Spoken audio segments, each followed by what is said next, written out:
안녕하세요. 캐나다 토론토에 사는 온타리오주 약사 데이빗입니다. 지난 시간에는 캐나다의 성분명 처방 제도에 대해서 대략적인 소개를 해드렸는데요. 오늘은 약제비의 보험 적용에 대한 부분을 중심으로 설명을 드리도록 하겠습니다. 한국의 전국민 건강보험 제도에는 약제비 항목이 기본으로 포함되어 있기 때문에 건강보험 심사평가원의 결정에 따라서 보험 적용이 되는 의약품에 대해서는 모든 가입자가 처방전에 따라서 일정 수준의 보험 혜택을 받는 것으로 되어 있지요. 예전 영상에서 심사평가원 홈페이지를 검색해서 어떤 식으로 약제비에 대해서 보험 적용이 되는지 확인을 해본 적도 있는데요. 제가 알기로는 6세에서 65세 사이 일반 환자의 처방전에 대해서는 약제비 총액의 30%를 환자가 부담하는 것으로 되어 있지요. 6세 이하는 좀 더 산식이 복잡하고 65세 이상은 약제비 총액이 1만 원까지는 1,200원으로 고정금액이 적용되고 그보다 많아지면 30% 산식이 적용이 되고요. 캐나다는 기본적으로 이민자들의 나라인데 이민자로서의 거주 신분이 확실해지는 시점부터 의료비와 관련한 주정부 보험의 혜택을 받기를 시작을 합니다. 연방 정부의 서비스가 아니라 주 정부별로 관리하는 점이 특징이고요. 그래서 온타리오주의 경우는 프로그램의 명칭이 OHIP, Ontario Health Insurance Program 이렇게 되겠습니다. 한국과 근본적인 차이를 얘기하자면 주 정부보험의 카테고리에 들어가 있는 모든 의료비의 항목은 무료입니다. 그러나 약제비는 이에 해당되지 않고 일부 그룹에 대해서 별도의 프로그램이 적용된다는 점이 특징이에요. 주별로 관리가 되다 보니까 다소간의 차이점이 있습니다. 저는 온타리오주 약사니까요. 온타리오주의 제도를 기준으로 좀 말씀을 드릴게요. 일단 약제비를 모두 실비로 환자가 내야 된다는 기본 전제에서부터 출발을 해서 전부 또는 일부를 감면해주는 보험의 종류에 따라서 환자는 혜택을 받게 됩니다. 약제비와 관련된 보험은 주정부의 약제비 프로그램 그리고 민간보험 이렇게 두 종류로 나눠서 설명을 해드릴 수 있겠습니다. 아까 말씀드렸다시피 일부 그룹에 대해서 주정부 차원에서 프로그램이 돌아갑니다. 이 프로그램의 정식 명칭은 ODB, Ontario Drug Benefit 이라고 합니다. 우선 65세 이상의 경우 시니어로 분류가 돼서요. 소득 수준에 따라서 환자가 부담하는 금액이 달라집니다. 가장 최근 연도의 순소득, 넷 인컴이 부부 합산으로 37,100불 또는 혼자 사는 경우 22,200불보다 높은 경우는 1년에 100불까지는 공제액으로서 환자가 약제비를 부담을 하는데 이걸 디덕터블이라고 해요. 그 이후로는 한 건의 조제당 6불 10일을 내는 구조로 되어 있습니다. 그리고 순소득이 그보다 낮게 신고되는 경우는 공제액이 없이 곧바로 한 건의 조제당 2불을 내도록 하고 있지요. 그런데 사실상 모든 약국들이 이 2불의 본인 부담금을 할인해 주기 때문에 실질적으로 저소득 시니어의 경우는 돈을 내지 않고 처방약을 받을 수 있게 됩니다.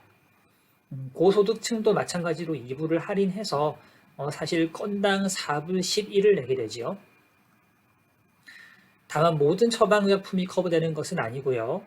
ODB Formulary, 그러니까 보험약품 목록이라는 게 있어서 거기에 보험 상한가 및 보험 적용 범위가 기재되어 있는 의약품에 대해서 커버가 되는 거예요. 현재 한 5,000개 정도의 의약품이 등재가 되어 있다고 되어 있습니다. 거의 대부분의 OTC 의약품, 대장 내시경을 위한 검사용 의약품 중 일부, 그리고 상당수의 안과용 약이나 피부과용 약 등등이 현재 보험 적용이 되지 않는 대표적인 예가 될 것 같습니다. 또한 특허가 끝나지 않아서 제네릭이 아직 나오지 않은 경우를 제외하면 제네릭 의약품의 상한가가 오리지널 약에도 적용이 됩니다. 환자분이 오리지널 약을 복용하기를 원하시면 제네릭 상한가의 차액이 본인 부담금이 되겠죠. 이 차액의 전부 또는 일부를 커버해주는 제약회사별 프로모션이 민간보험의 형태로 제공이 되는데요.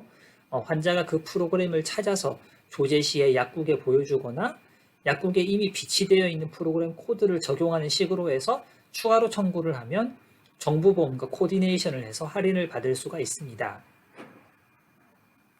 영상을 준비하면서 한국은 오리지널 약의 특허가 끝나면 어떻게 되나 제가 한번 봤더니 이미 제네릭 상한가 수준으로 약가가 다 깎아버렸더군요. 캐나다처럼 프로모션으로 이렇게 차액이 나오는 것을 지원하는 게 아니라 아예 프로모션에 해당하는 금액을 미리 약가에서 깎은 상황인 것이죠. 그리고 온타리오주에서는 몇 년 전부터 50 플러스라고 해서요. 24세 이하의 50 가입자에 대해서는 ODB 포뮬러리 내에 있는 의약품에 대해 정부가 제네릭 상한가 그리고 조제료를 전액 부담하는 프로그램을 시작을 했습니다. 다만 이 가입자가 민간보험에도 가입되어 있는 경우는 50 플러스 사용을 못하고 그 민간보험만을 쓰도록 예외를 두고 있죠. 주정부 보험의 마지막 큰 카테고리는 트릴리움 드럭 프로그램이라는 것입니다. 이 프로그램은 시니어 프로그램이나 50 플러스에 해당하지 않는 경우인데요. 주로 저소득자 중에서 약값 부담이 큰 분들께 정부에서 혜택을 주는 제도로 보시면 되겠습니다. 신청자의 최근 연도 순소득의 4%를 연간 공제액으로 설정을 하고 그것을 분기별로 나눠서 계산을 합니다. 그래서 분기별 공제액을 초과를 하면 그 분기가 끝날 때까지는 시니어 저소득층과 같은 기준으로 약값 혜택을 주지요. 예를 들어서 작년에 순소득 넷인컴이 10,000불인 환자가 있다고 합시다. 그럼 그 10,000불의 4%에 해당하는 400불이 트릴리움 디덕터블이 되고요. 그걸 4로 쪼개면 분기별로는 100불이 되겠죠. 그래서 그 3개월 안에 100불까지는 본인이 약값을 부담을 하고 그보다 넘어가면 건당 2불이 나오는데 그 2불은 할인을 받아서 결론적으로 돈을 안 내게 되는 것입니다.